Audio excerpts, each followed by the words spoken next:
दोस्तों welcome to Toral education on the digital class platform. यहाँ पर मैंने एक वीडियो लिया है जनरल नॉलेज का और टाइम मैनेजमेंट का। स्पोकन इंग्लिश के अंदर टाइम मैनेजमेंट या जनरल नॉलेज लगभग कोई नहीं सिखाता, सिर्फ इंग्लिश सिखाता है। आपको इंग्लिश सीखना है, साथ साथ में जनरल नॉलेज भी चाहिए, और जनरल नॉलेज के लिए हम आपको सिखा रहे हैं ये टाइम मैनेजमेंट। टाइम मैनेजमेंट दोस्तों हम समझते हैं GMT, हम देखते हैं कि हमारे मोबाइल के अंदर GMT प्लस 530 होता है। ये सब क्या है और किस तरह से लॉन्गिट्यूड लेटीट्यूड ये सब काम करते हैं वो हम सीखेंगे।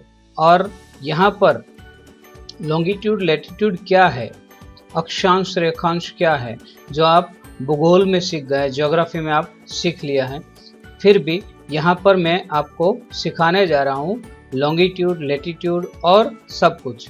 टाइम किस तरह से देखते हैं, घड़ी में कैसे देखते हैं, घड़ी में किस तरह से टाइम को देखा जाता है। तो सबसे पहले मैंने यहाँ पर एक घड़ी ली है। तो यहाँ घड़ी में आप देखिए 12 से लेकर के फिर 12 तक, मतलब 1 से 12 तक एक डायल दिया गया है, और डायल के अंदर 12 यहाँ पर o'clock लिखा है, फिर 5 past। अगर कोई हमें बोलना है कि ये जो लार्ज हैंड है, बिग हैंड अगर 1 पर है तो 5 मिनट्स पास्ट हो गई, मतलब 12:05 या 10:05 या 11:05 हो गई। तो 5 past 1, 10 past 1 या कुछ भी हम इस तरह से कह सकते हैं। यहाँ पर ये घड़ी में 5 past, 10 past, quarter past. Quarter का मतलब है 1 का 4 भाग, चौथा भाग, मतलब 1/4। 1/4 में हम क्वार्टर कहते हैं। फिर 20 past, 25 past, half past, 25 to यहाँ पर बाकी है, मतलब 12 o'clock। कोई भी समय हमने लिया है तो उसमें अगर 7 पर बिग हैंड आ गया तो 25 मिनट्स बाकी है। तो 25 to, 22, quarter to, 10 to, 5 to इस तरह से बोला जाता है। तो दूसरा मैं यहाँ पर घड़ी लेता हूँ। यहाँ देखिए, ये देखिए, ये है 11 o'clock। अगर बिल्कुल 11 बजे हैं तो 11 o'clock। 12:15, 15 मिनट मतलब 60 मिनट्स जो होती है उसका 1/4 भाग, 1/4 भाग जिसको हम क्वार्टर कहते हैं। तो a quarter past 12, a quarter past 12 कहते हैं। फिर अगर 30 मिनट्स हो गए, 30 मतलब 60 का हाफ, हाफ मतलब आधा घंटा पास हो गया, मतलब हाफ पास्ट 12। पास्ट हो गया मतलब पसार हो गया, अब वो बाकी नहीं है लेकिन पास हो गया। अब यहाँ पर 12:45 लिखा है, अ क्वार्टर टू 1, 1 o'clock में क्वार्टर बाकी है। क्वार्टर मतलब 1/4 बाकी है, मतलब 15 मिनट बाकी है। तो 15 मिनट को क्वार्टर कहते हैं, 30 मिनट्स को हाफ कहते हैं। यहाँ पर 12:45, अ क्वार्टर टू 1, फिर 3:05, 3 o'clock 5 मिनट्स हुई है, 3 o'clock 5 मिनट्स। हम इस तरह से नहीं बोलते 3 o'clock 5 मिनट्स, लेकिन क्या बोलते हैं 5 मिनट्स पास्ट 3, या तो 5 past 3। इसको 5 मिनट्स पास्ट 3 ऐसे भी बोला जाता है, और इस तरह से भी बोला जाता है कि 5 past 3। 3:20 तो 20 मिनट्स पास्ट हो गई 3 से, तो 20 past 3, 20 past 3। जो मिनट्स होती है वो पहले बोलने का, और जो o'clock होता है मतलब जो जितने बजे हैं वो बाद में बोलने का। 20 past 3, 9:50, 9:50 मतलब 10 to 10, 10 मिनट्स में 10 मिनट्स बाकी हैं 10 बजने में। और हम दूसरे वर्ड्स में कहते हैं तो 50 past 9, 9:50 हुई है, बोलते हैं 50 past 9।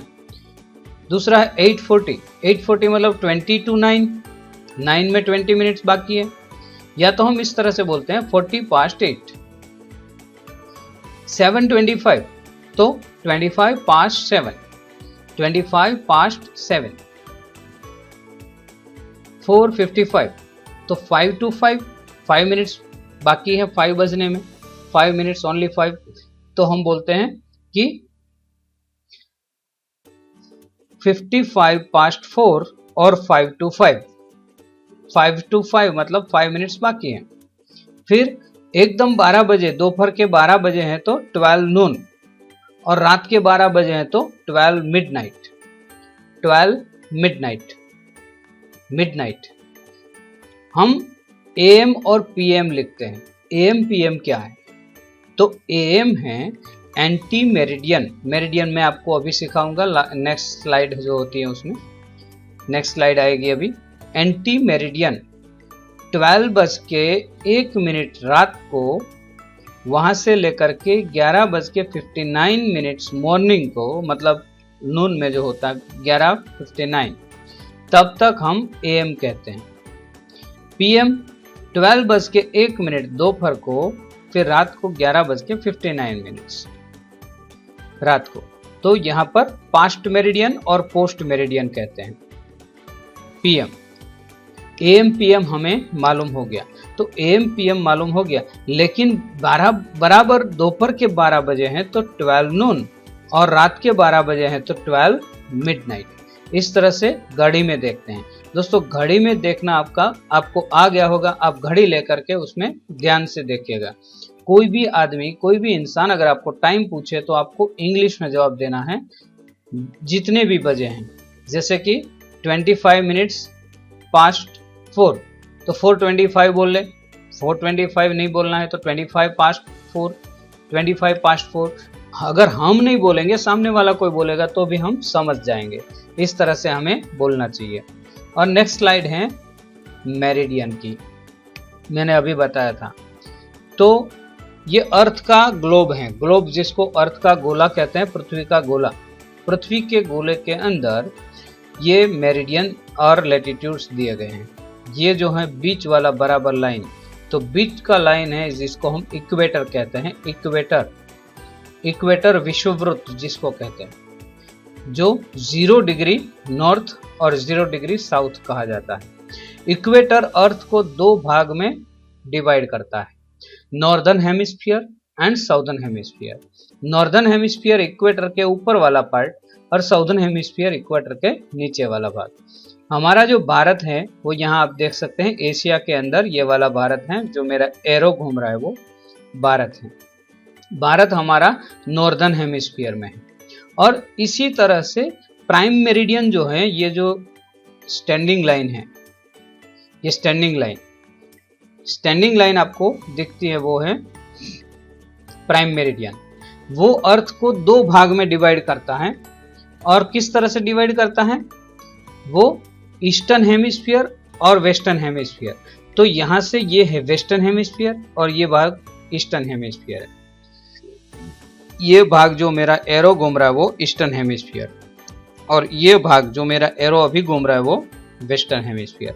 इसीलिए हम वेस्टर्न कल्चर कहते हैं। जो America, Canada, south America, north America, ये सारा जो पोर्शन है वो ईस्टर्न पार्ट में आता है, ईस्ट भाग में, नॉर्थ वेस्ट भाग में।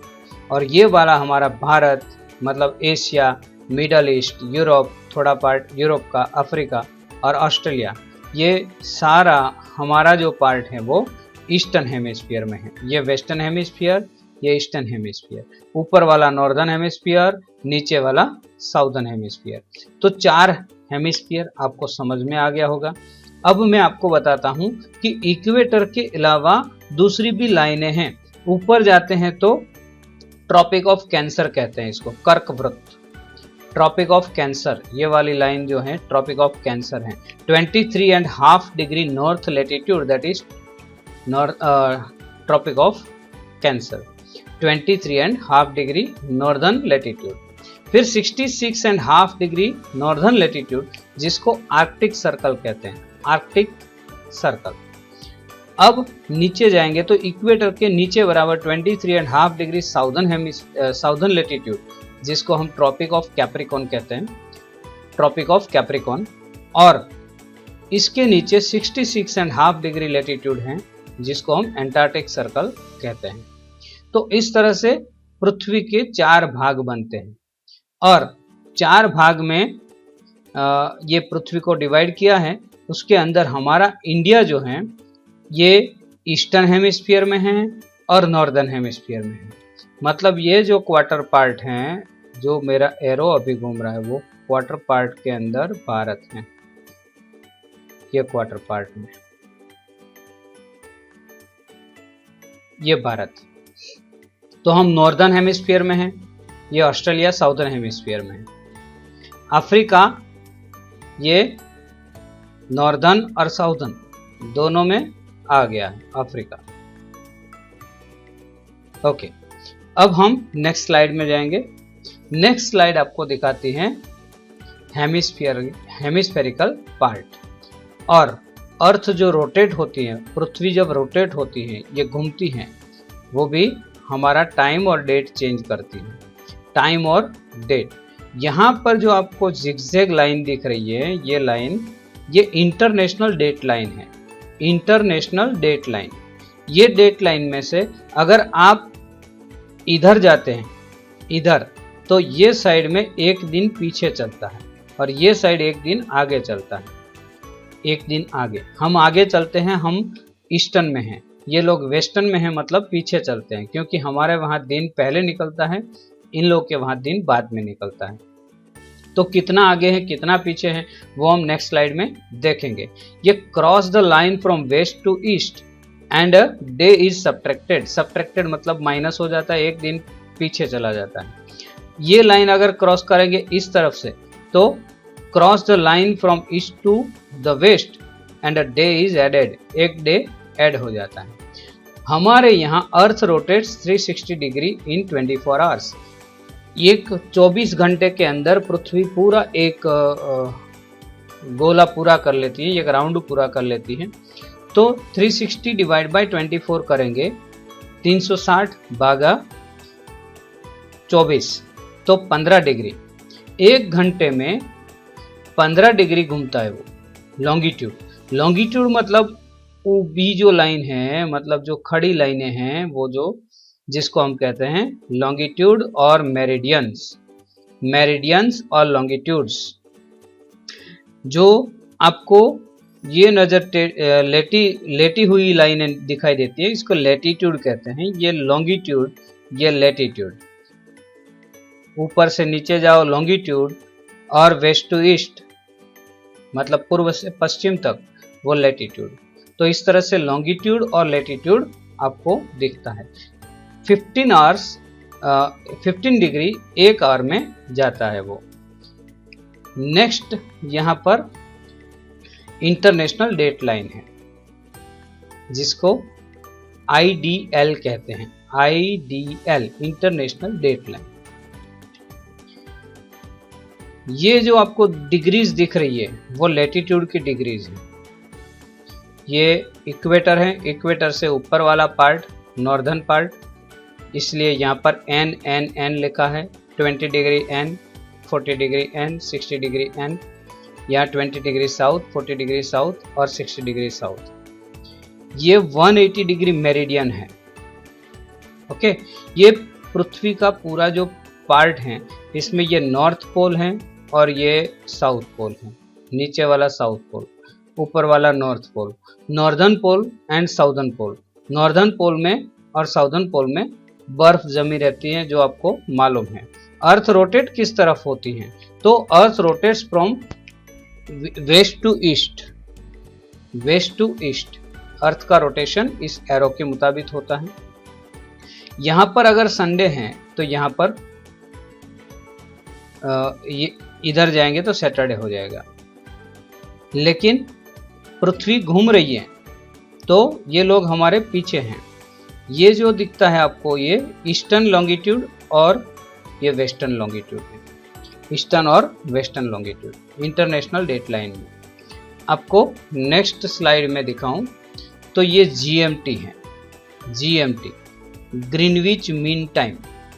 ग्रीनविच मीन टाइम जो यहाँ पर आपको दिख रहा है, ये जो लाइनें दिख रही है वो लाइन है एक एक घंटे के लिए। यहाँ ये मेरा एरो अभी है जीरो लाइन पर। जीरो लाइन, ये जीरो लाइन है। ये जीरो लाइन से इस तरफ जाओगे तो प्लस में जाओगे और इस तरफ जाओगे तो माइनस में जाओगे। हम देखेंगे भारत, तो 1 2 3 4 5 ये पार्ट में हमारा भारत आता है। तो ये भारत का जो पार्ट है वो ये लाइन से 5.5 घंटे आगे है। ये 0 लाइन जो है उससे 5.5 घंटे आगे है, इसीलिए +5:30 GMT लिखा जाता है। GMT का मतलब है ग्रीनविच मीन टाइम। और जैसे जैसे आप पीछे ये लाइन को इधर जाओगे तो ये कनाडा है, यूनाइटेड स्टेट्स ऑफ अमेरिका है, साउथर्न अमेरिका है, ये पार्ट में आप पीछे हैं। मतलब यहाँ पर जितना जितना टाइम, यहाँ 5.5 घंटे और ये 0 से आगे जाएंगे तो ये अमेरिका का ये जो है आपको बराबर दिखेगा नहीं। ये 0 1 2 3 4 5 6 7 8 9 10 11 यहाँ तक 11। तो यहाँ अगर कोई है तो 0 से लेकर के ये 0 से लेकर के 1 2 3 4 5 और 6 आवर्स, ये 6 आवर्स ये अमेरिका है, ये अमेरिका का टाइम, इसलिए हम कहते हैं कि 12 घंटे हमारे से पीछे हैं। 6 आवर्स ये और 5.5 घंटे ये, 5.5 और 6 11.5 घंटे। अमेरिका के टाइम जोन अलग अलग हैं, ये पूरे टाइम जोन में अलग अलग टाइम जोन में बांटा गया अमेरिका को, इसलिए अमेरिका का कोई प्लेस 11.5 घंटे पीछे है, कोई 5.5 घंटे पीछे, 10.5 घंटे पीछे हैं, कोई 12 12.5, कोई 13.5 घंटे पीछे हैं हमारे से। कनाडा में भी सेम ऐसा ही है, इसीलिए ये लोग हमसे टाइम में पीछे हैं। तो ये ग्रीनविच मीन टाइम जो आपके मोबाइल के अंदर GMT आता है वो हमें 5.5 घंटे पर सेट करना होता है, 5.5 घंटे GMT। ओके दोस्तों, तो ये हो गया हमारा टाइम जोन। उसके बाद में मैं समझाता हूँ आपको नेम्स ऑफ मंथ्स। अब नेम्स ऑफ मंथ्स में हमें इंग्लिश मंथ्स तो आते हैं, लेकिन इंडियन मंथ्स में हमें प्रॉब्लम है। इंडियन मंथ्स में कार्तिक, मार्गशीर्ष, उसको अग्रहायण भी कहते हैं, अग्रहायण।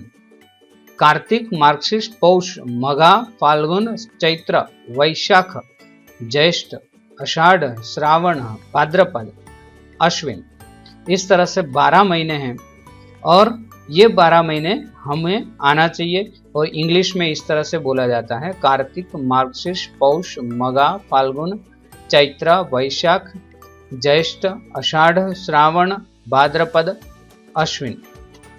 सिमिलरली इंग्लिश में मंथ हैं जनवरी, फरवरी, मार्च, अप्रैल, मई, जून, जुलाई, अगस्त, सितंबर, अक्टूबर, नवंबर एंड दिसंबर। ये इस तरह से हैं। कुछ लोग अक्टूबर कहते हैं, ये गलत है, अक्टूबर ये सही है। तो इस तरह से 12 महीने हैं। ऐसा नहीं है कि कार्तिक है तो सामने जनवरी होगा, ये गलत है। हिंदू कैलेंडर, इंडियन कैलेंडर और इंग्लिश कैलेंडर अलग अलग चलते हैं, इसलिए ये कहना गलत है कि कार्तिक के सामने जनवरी आएगा, मार्गशीर्ष के सामने फरवरी आएगा, ये गलत है। इंग्लिश मंथ्स के अंदर, इंग्लिश कैलेंडर में 365 डेज मतलब 1 ईयर होता है और इंडियन कैलेंडर में 360 डेज मतलब 1 ईयर होते हैं। आपको नेम्स ऑफ डेज तो आते ही होंगे, मैं समझता हूँ, फिर भी मैं एक बार बोल देता हूँ कि Sunday, Monday, Tuesday, Wednesday, Thursday, Friday, Saturday, ये 7 दिन हैं जो हमारे वार हैं, जिसको हम एतवार और सोमवार, मंगलवार, बुधवार और बृहस्पतिवार, जिसको हम गुरुवार कहते हैं, बृहस्पतिवार, शुक्रवार, शनिवार, इस तरह से 7 दिन होते हैं। Sunday, Monday, Tuesday, Wednesday, Thursday, Friday, Saturday. जनवरी, फरवरी, मार्च, अप्रैल, मई, जून, जुलाई, अगस्त, सितंबर, अक्टूबर, नवंबर, दिसंबर। तो इसमें ये टाइम जोन, टाइम, ये सब आपने देखा और मैं समझता हूँ कि आप डिजिटल क्लास के अंदर इंग्लिश, स्पोकन इंग्लिश में तोरल एजुकेशन से मैक्सिमम नॉलेज लेंगे। हमारा अब सेशन शुरू हो गया। हम अब जनरल नॉलेज और लॉन्ग राइटिंग और स्पीकिंग प्रैक्टिस पर मैक्सिमम ध्यान देंगे। आज हमारा ये इतने वीडियोस के बाद हम अभी और सेम नंबर ऑफ वीडियोस लेके आ रहे हैं और उसके अंदर बहुत सारे आपको सवालात जवाब ये सब मिलेगा। और इंग्लिश में कन्वर्सेशन, इंग्लिश में बातचीत, इंग्लिश के अंदर प्रैक्टिस कैसे की जाए, वो सब अगले आने वाले वीडियोस में आपको देखने को मिलेगा। धन्यवाद, थैंक यू। डिजिटल क्लास में बने रहने के लिए, आपके दोस्तों को बोलने के लिए आपका बहुत बहुत शुक्रिया। धन्यवाद, थैंक यू।